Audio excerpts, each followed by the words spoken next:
الصلاة والسلام على سيد المرسلين وعلى آله وصحابه أجمعين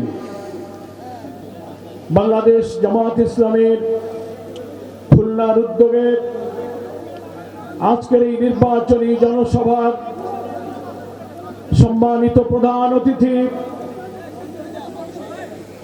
বাংলাদেশ জামাত ইসলামের সংগ্রামী আমির, বাংলাদেশের 18 কোটি মানুষের স্বপ্নের মানুষ, মানবিক নতুন বাংলাদেশ গড়ার স্বপ্ন সারথী মুসলিম জননেতা ডক্টর শফিকুর রহমান, আজকের মঞ্চ উপবিষ্ট সম্মানিত জাতীয় নেতৃবৃন্দ, খুলনার 6টি নির্বাচনী এলাকার সংসদ সদস্য পদপ্রার্থীগণ এবং সাংবাদিক বন্ধুগণ, আমার প্রিয় খুলনাবাসী ভাই ও বোনেরা, খুলনাবাসী মহান আল্লাহর কাছে আজকে একসাথে আমরা শুকরিয়া আদায় করি। বাংলাদেশের কোটি কোটি মানুষ যে নেতাকে দেখার জন্য খবর পেলে পাগলের মতো ছুটে আসে, সেই প্রিয় নেতা আমিরে জামাতকে আজকে আমরা খুলনায় পেয়েছি। এই জন্য আমরা আল্লাহর কাছে শুকরিয়া আদায় করছি, আলহামদুলিল্লাহ। আমরা খুলনার মানুষ, খুলনায় সারা জীবন বক্তব্য রাজনীতি খুলনার মানুষের মাঝে করেছি। রাজনৈতিক বক্তব্য আমিরে জামাত দেবেন। একটা কথা শুধু খুলনাবাসী দেশবাসীর জন্য বলবো, আর আমিরে জামাতকে কাছে পেয়ে খুলনাবাসীর পক্ষ থেকে খুলনাবাসীর মনের কয়েকটা দাবির কথা আমাকে দায়িত্ব দেওয়া হয়েছে আমিরে জামাতকে জানাবার জন্য, সেটা আমি বলবো। প্রথম কথা হচ্ছে, আগামী 12ই ফেব্রুয়ারি নির্বাচনে যারা আমাদের বন্ধু প্রতিপক্ষ নির্বাচনের মাঠে জামাত ইসলামী এবং 11 দলের প্রার্থীদের বিরুদ্ধে সন্ত্রাস, গুজব, মিথ্যা ছড়িয়ে দিয়ে আবার অন্যায়ভাবে জোর করে ক্ষমতায় যেতে চান, খুলনাবাসী শুধু নয় দেশবাসী বারবার প্রতারিত হয়েছে। দুর্নীতি, চাঁদাবাদী, ভিন্নমতের দমন, বিচারালয়কে হস্তক্ষেপ করে কর্তৃত্ববাদী শাসনের সাথে যাদের সম্পর্ক ছিল, বাংলাদেশের মানুষ আর তাদের কখনো গ্রহণ করবে না। নির্বাচনের এই ময়দানে আমরা দেখতে পাচ্ছি আমাদের বন্ধু রাজনৈতিক দলের প্রার্থীরা হুমকি দিচ্ছেন, দাঁড়িপাল্লার ভোট দিলে তোমরা কেন্দ্রে যাবে না, দাঁড়িপাল্লার মিটিং এ গেলে পা ভেঙে দেব। হিন্দু সনাতন ধর্মের ভাইদেরকে হুমকি দেওয়া হচ্ছে, দাঁড়িপাল্লার পক্ষে দিলে তোমাদেরকে দেখিয়ে দেওয়া হবে। মা বোনদেরকে, মহিলাদের গণসংযোগ মিটিং এ গেলে তাদেরকে লাঞ্ছিত করা হচ্ছে, হামলা করা হচ্ছে। আমরা বলতে চাই, যারা মায়েদের গায়ে হাত তোলে তাদের কাছে মায়েদের জানমাল নিরাপদ নয়। যারা চাঁদা আদায় করার জন্য পাথর দিয়ে মানুষ মারে, তারা কখনো মানুষের নিরাপত্তা দিতে পারে না। ক্ষমতায় যাওয়ার আগে ঘাট দখল, বাস স্ট্যান্ড দখল, বালুঘাট দখল, ফেরিওয়ালা, বাদামওয়ালার কাছ থেকে যারা চাঁদা নেয়, হিন্দুদের বাড়িঘর দখল করে, তারা কি করে মানুষের নিরাপত্তা দেবে? ফলে 11 দল জামাত ইসলামী সহ আমরা অঙ্গীকার করেছি, 54 বছরের শাসনে সবাই দুর্নীতি করেছে, দলীয়করণ করেছে, অর্থনীতিতে লুটপাট করেছে, ভিন্নমতকে দমন করেছে, ন্যায় বিচারকে ক্ষতিগ্রস্ত করেছে। আমরা ইসলামী চেতনা, মুক্তিযুদ্ধের চেতনা, জুলাইয়ের চেতনা ধারণ করে সংগ্রামী নেতা ডক্টর শফিকুর রহমানের নেতৃত্বে একটি নতুন বাংলাদেশ আমরা গড়ে তুলব, একটি মানবিক বাংলাদেশ গড়ে তুলব, যে বাংলাদেশে ক্ষুধা, দারিদ্র, নিরন্ন, অন্নহীন, বস্ত্রহীন, ক্ষুধার্ত মানুষের হাহাকার থাকবে না, ইনসাফপূর্ণ বাংলাদেশ প্রতিষ্ঠিত হবে।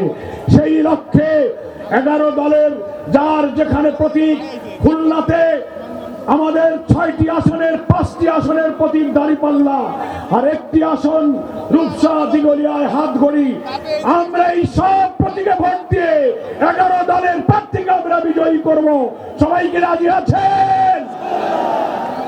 প্রিয় ভাইরা, খুলনাবাসীর পক্ষ থেকে আগামী দিনে বাংলাদেশ রাষ্ট্রের যিনি নির্মাতা হবেন, তার দৃষ্টি আকর্ষণ করে কয়েকটি দাবির কথা আমি আমিরের জামাতের বিবেচনার জন্য পেশ করছি।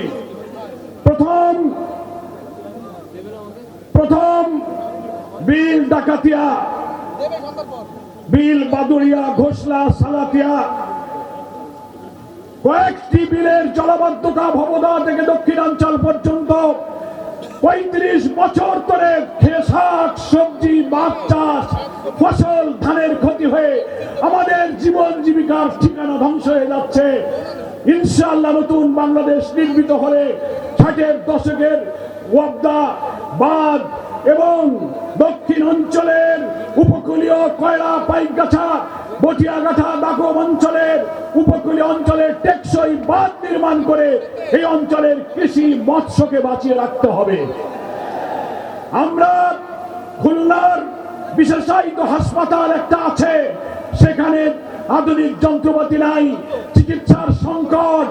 কর্তৃত্ববাদী শাসকেরা এক সময় এই হাসপাতালকে নিয়ে রাজনীতি করেছিল।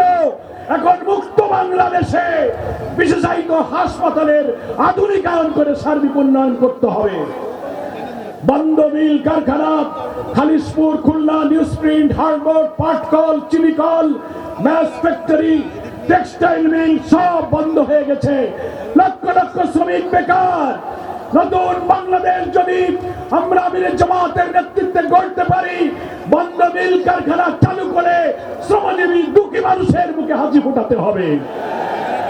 সম্মানিত আমিরের জামাত, খুলনায় আপনি জেনে অবাক হবেন, একটা বিভাগীয় শহর, খুলনায় কোনো গ্যাস লাইন নাই। বাংলাদেশের সব প্রায় গুরুত্বপূর্ণ শহরে গ্যাস লাইন পৌঁছে গিয়েছে। আমাদের খুলনায় পাইপলাইনের মাধ্যমে গ্যাস সরবরাহের দাবি আমাদের দীর্ঘদিনের। আশা করি আপনার নেতৃত্বে দক্ষিণ অঞ্চলে পাইপলাইনের মাধ্যমে গ্যাস সরবরাহ শুরু হবে। আরেকটি গুরুত্বপূর্ণ হলো, আপনি নিজেই জেনে বিস্মিত হবেন, বাংলাদেশের একমাত্র বিভাগীয় শহর হচ্ছে খুলনা, পুরাতন বিভাগীয় শহর, যে বিভাগীয় শহরে কোনো বিমানবন্দর নাই। আমাদের এখানে এয়ারপোর্ট না থাকায় মংলা বন্দর, ব্যবসা বাণিজ্য, আমদানি রপ্তানি, বিদেশি পর্যটকেরা ঢাকা থেকে খুলনায় আসতে কষ্ট হয়। এই জন্য বিমানবন্দরের জন্য খুলনা মংলা রোডের পাশে জমি অধিগ্রহণ করা হয়েছে, কিন্তু টাকা লুটপাট করে বিগত সরকার তা সব শেষ করে দিয়েছে। নতুন বাংলাদেশের স্থপতি হিসেবে আপনার কাছে আমাদের দাবি থাকবে, খুলনায় একটি আধুনিক বিমানবন্দর নির্মাণ করতে হবে। সর্বশেষ, সুন্দরবন হচ্ছে একটি ওয়ার্ল্ড হেরিটেজ। এটাকে আধুনিক পর্যটন কেন্দ্র বানিয়ে বিশ্বের পর্যটকদেরকে আকর্ষণ করার মতো এই সম্পদকে বাঁচিয়ে রাখার জন্য আপনার নেতৃত্বে বাংলাদেশের মানুষের গণ আকাঙ্ক্ষার সরকার আশা করি পদক্ষেপ গ্রহণ করবে। আমি আপনাকে খুলনাবাসীর পক্ষ থেকে আন্তরিকভাবে মোবারকবাদ জানিয়ে আজকের এই জনসভার লক্ষ লক্ষ মানুষ আমিরের জামাতের কথা শোনার জন্য এসেছেন, আপনাদের সকলকে আবারও ধন্যবাদ জানিয়ে আমি আমার বক্তব্য শেষ করছি। আল্লাহ হাফেজ। বাংলাদেশ জিন্দাবাদ, জামাত ইসলামী জিন্দাবাদ, 11 দলীয় নির্বাচনী ঐক্য জিন্দাবাদ।